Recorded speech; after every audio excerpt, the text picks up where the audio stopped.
গ্রামটির নাম হলো রংপুর। গ্রামটি দেখতে অনেক সুন্দর, প্রাকৃতিক সৌন্দর্যে ভরা। কিন্তু গ্রামের বেশিরভাগ মানুষ গরিব ছিল। তার মধ্যে আব্দুল নামে একজন মানুষ ছিল। সে ছিল অনেক গরিব। তার ছিল একজন বউ ও একটি মেয়ে। গ্রামের উত্তর দিকে একটা জমিদারের বাড়ি ছিল। জমিদারটি ততটা ভালো ছিল না। সে জমিদারটি গরিবদের মাটির জমি এইসব কেড়ে নিত, না হলে জোর করে কিনে নিত। একদিন রাতে জমিদারটি চিন্তা করছিল যে এইবার কার জমি সস্তা দামে কেনা যায়। হঠাৎ করে আব্দুলের কথা মনে পড়ল। তখন সে প্রহরীকে ডেকে বলল, প্রহরী, প্রহরী, জলদি এখানে আসো। আসছি জমিদার সাহেব।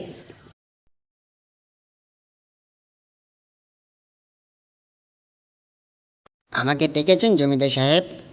হ্যাঁ, শোনো, তুমি কাল সকাল আব্দুলের বাড়িতে যাবে এবং ওকে বলবে জমিদার সাহেব তোমার ওই উত্তরের যে জমিটা আছে ওটা কিনে নেবে। বুঝতে পেরেছ?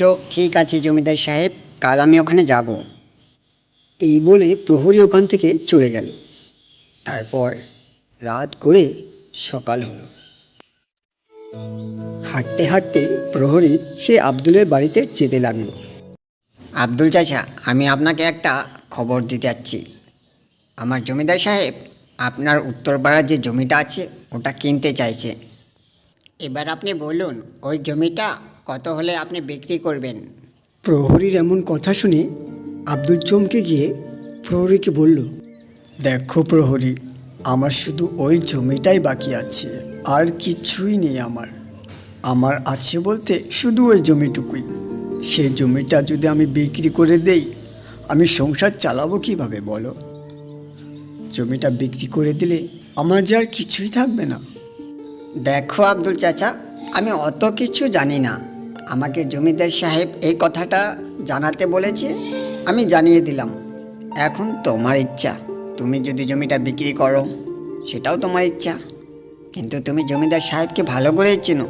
এবার আমি আসি তাহলে। এইভাবে বলে প্রহরী ওখান থেকে চলে গেল। প্রহরীর এমন কথা শুনে আব্দুল চাচার মনটা একদমই ভেঙে গেল।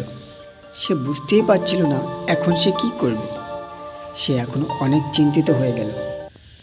বাড়িতে যাওয়ার পর আব্দুল চাচা তার স্ত্রীকে সমস্ত ঘটনা ভেঙে বলল। এমন কথা শোনার পর তার স্ত্রী তাকে বলল, আচ্ছা শোনেন, আমি বলছি কি, আপনি চিন্তা করবেন না। কেউ আমাদের পাশে না থাকলেও আল্লাহ তো আছেন। দেখবেন তিনি এই সমস্যার সমাধান খুব সুন্দর করেই করে দেবে। ওইদিকে প্রহরী হাঁটতে হাঁটতে জমিদারের কাছে চলে আসলো এবং এসে সে আব্দুলের কথাগুলো জমিদারকে বলতে লাগলো।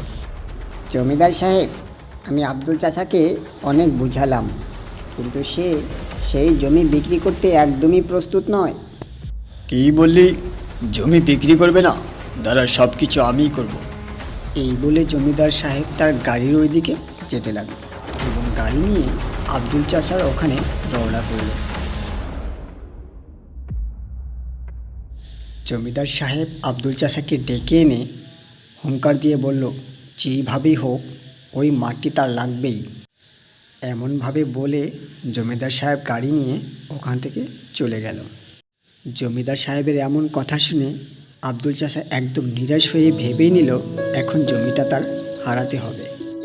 আব্দুল চাচার ওখান থেকে ফিরে আসার পরের দিন থেকে জমিদার সাহেব অসুস্থ হয়ে পড়ল এবং দিনে দিনে এই অসুস্থতা বেড়েই চলল। দিনে দিনে এমন অসুস্থতা বেড়ে যাওয়া দেখে প্রহরী এক বড় কবিরাজকে ডেকে আনলো। কবিরাজ মশাই জমিদার সাহেবের পাশে গিয়ে বসলো এবং জমিদার সাহেবকে অনেক ভালো করে পরীক্ষা করলো। এত কিছু করার পরও কোনো কিছু ধরতে পারল না। এমন অবস্থা দেখে কবিরাজ মশাই বলল, আমি দুঃখিত, এই ব্যাপারটা আমি ধরতেই পারছি না। কি হয়েছে কিছুই বুঝতে পারছি না। আমার মনে হয় না কেউ এই ব্যাপার ধরতে পারবে। যাই হোক, এখন উপরওয়ালার কাছে ভরসা। এরপর কবিরাজ মশাই ওখান থেকে চলে গেল। ওদিকে প্রহরীও ভীষণ চিন্তিত হয়ে পড়েছিল। কি হলো কিছুই বুঝতে পারছিল না। সেদিন রাতে যখন জমিদার সাহেব ঘুমিয়েছিলেন, তখন হঠাৎ করে তিনি স্বপ্ন দেখতে পেলেন। কি হে জমিদার সাহেব, তোমার অসুখ ভালো হওয়ার মাত্র একটাই উপায় আছে। তুমি মানুষের মাটি জমি জোর করে দখল করেছো, সেগুলো বাদ দিতে হবে এবং গরিব মিসকিনদের দাওয়াত দিয়ে বাড়িতে খাওয়াতে হবে পেট ভরে। তুমি যদি এটা করতে পারো, তোমার অসুখ ঠিক হয়ে যাবে।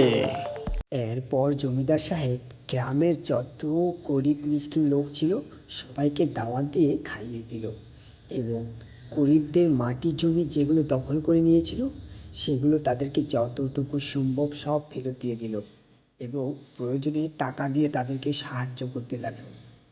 এরপর তিনি ধীরে ধীরে সুস্থ হয়ে গেলেন। এরপর জমিদার সাহেব এও বুঝতে পারলো যে টাকা পয়সার ক্ষমতায় গরিবদের উপর জোর খাটালে তারা হয়তো প্রতিবাদ করতে পারে না, কিন্তু বিচারের মালিক একজন আছে, তিনি এই অন্যায়গুলোর ভয়ঙ্কর প্রতিফল দিয়ে থাকেন।